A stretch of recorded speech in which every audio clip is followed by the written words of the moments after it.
Hello, friends. Monique here, VIP Mo Speaks. Thank you for joining me today. I have been watching the chatter, and so I will be talking about two topics today and posting two separate videos. I'm hearing a lot of discussion from young men and a lot of facetious comments and comments about the box, and the box wasn't worth $1 million.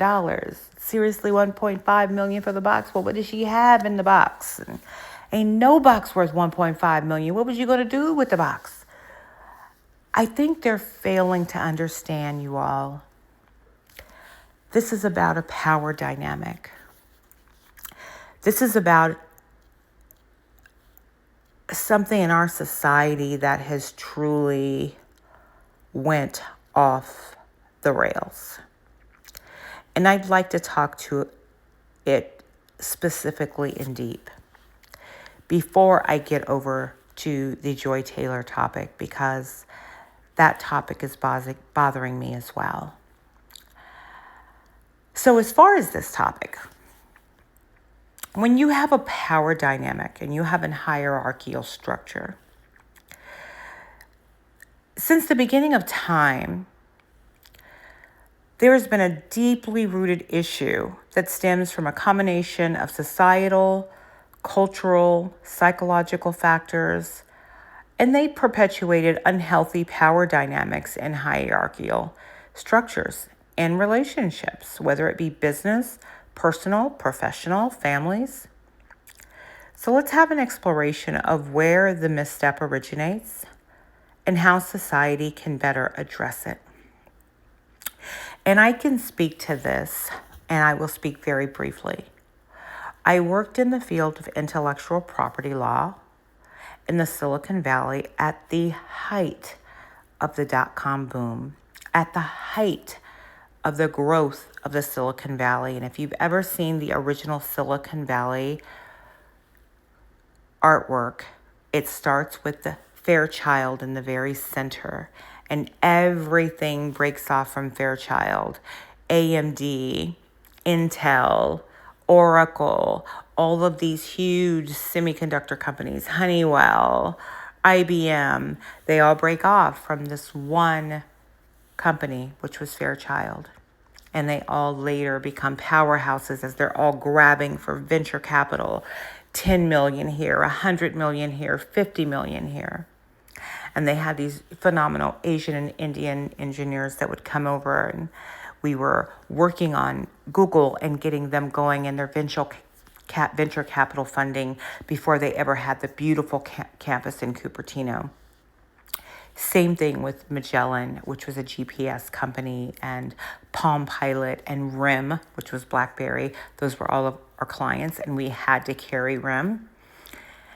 And these executives and these venture capitalists and these millionaires and billionaires would write a 10, 15, 20, 50, $100 million check for just an idea. And sometimes they would shoot the breeze and the balls to see who was going to cut the biggest check after that meeting for the next round of funding. And it was competitive. And once they decided on what the capital was going to be, they put it in, some groups had it in one fund that came from a specific fund. Some came from angel investors. They wanted theirs with their name on it. And then some of it just came towards the retainer and investment agreements that were drafted up by our corporate department, which was separate from the venture capital. But they didn't blink when they wrote these checks. And even if it failed, they're like, I'll get another investment. I'll find another one. It would be just like a stock that went bust.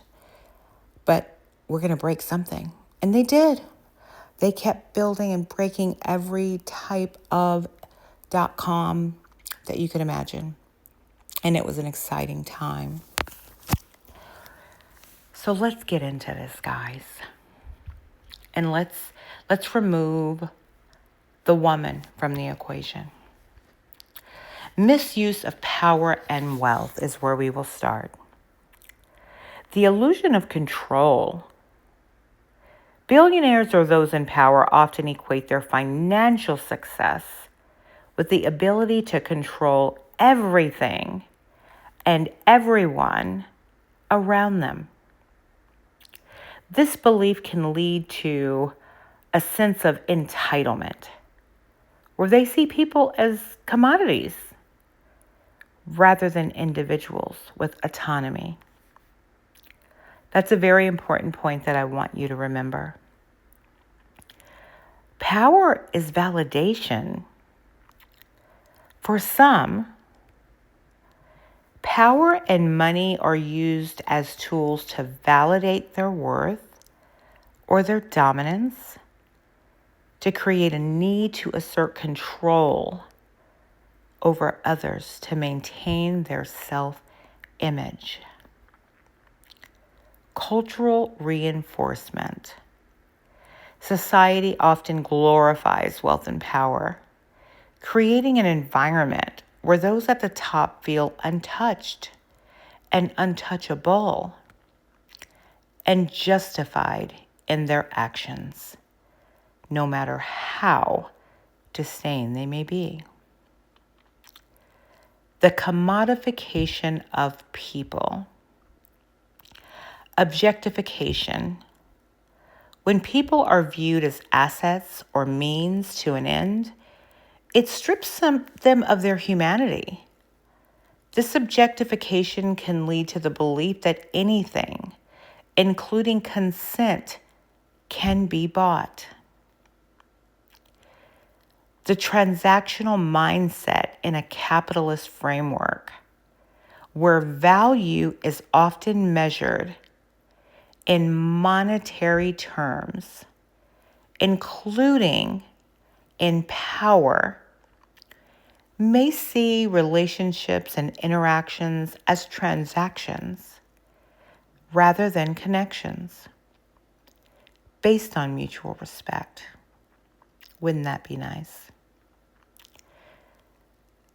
Now let's go into toxic masculinity and entitlement. Cultural norms, toxic masculinity reinforces the idea that men, especially powerful ones, have the right to take what they want. This mindset devalues consent and perpetuates harmful behaviors. The lack of accountability. In many cases, those in power face minimal consequences for their actions, reinforcing a sense of impunity. And let's talk about historical precedent. Patriarchal structures, historically, hierarchies have been dominated by men who controlled not only resources, but also the autonomy of others, particularly women. This power imbalance has been passed down through generations. Now, the unchecked privilege. Billionaires and decision makers often operate in environments where their privilege goes unchallenged, leading to a distorted sense of reality and morality.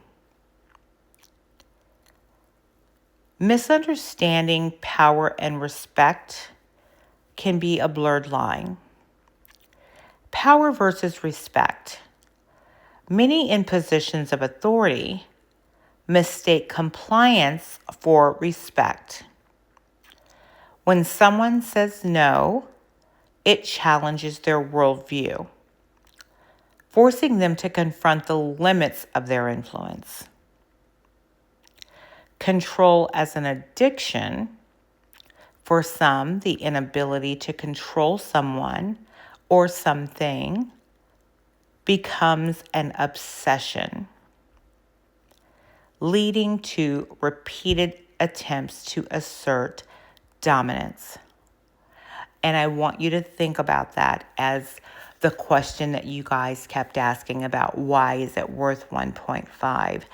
This is, again, the control as the addiction to assert the dominance. So the more that she said no over that 10-year period, that ante was going to keep going up. The irritation was going to keep going up. How dare you? Do you know who I am? Do you know that I can buy you? Do you know that I can pay you $1.5 million compared to what you get paid for my hair? How dare you say no? Now let's address this issue with our society. I think we need to come together as groups and teams and, meeting of the minds and get like-minded people together to kind of talk about redefining power and leadership, doing this in groups, in our own friend groups, because some of us may have these habits and not be aware. Strengthening accountability and how that would look like. Educating and consenting on autonomy. Deconstructing harmful cultural norms. Supporting victims and whistleblowers and not making them feel like they did a bad thing. So my takeaway in building a better future is this issue stems from a complex mix of societal glorification of power, historical inequities, and individual moral failings. To change this narrative, society must change the misuse of power, redefine leadership, and reinforce the importance of respect, consent, and accountability in all interactions. The ultimate goal is a world where wealth and power are no longer seen as tools to control others, but as resources to uplift and empower humanity. And I think in a realistic way, we are really far from that, because even when we have the closet people that do that, like, a name we shall not name, who has been doing that in the closet for years of powering over young girls and women and making them do things that were unseemly and recording them and passing them around. And he thought that the power and wealth kept him safe. So I would love to talk about this on a group where we could all get together, and I'd be willing, if you want to send me a message, we can do a StreamYard and have a really good open discussion on this, because I have a lot of examples of things that I've seen. I've had a lot of situations in my workplace and in my law firm where I had to intervene in a situation, not only once, but twice. One with the managing partner, and at the other law firm with the founding owner of the law firm. But I had to stand up for what was right. We do what we can. I want to thank you for watching, and I want to thank you for listening. And I hope that this was a thought-provoking conversation for you today, and maybe something you can share with your young men in your life and your friends, for us to think about how, as we build success, we look on and treat our relationships. Because women also fall into this power dynamic too when they are wealthy. It can touch anyone.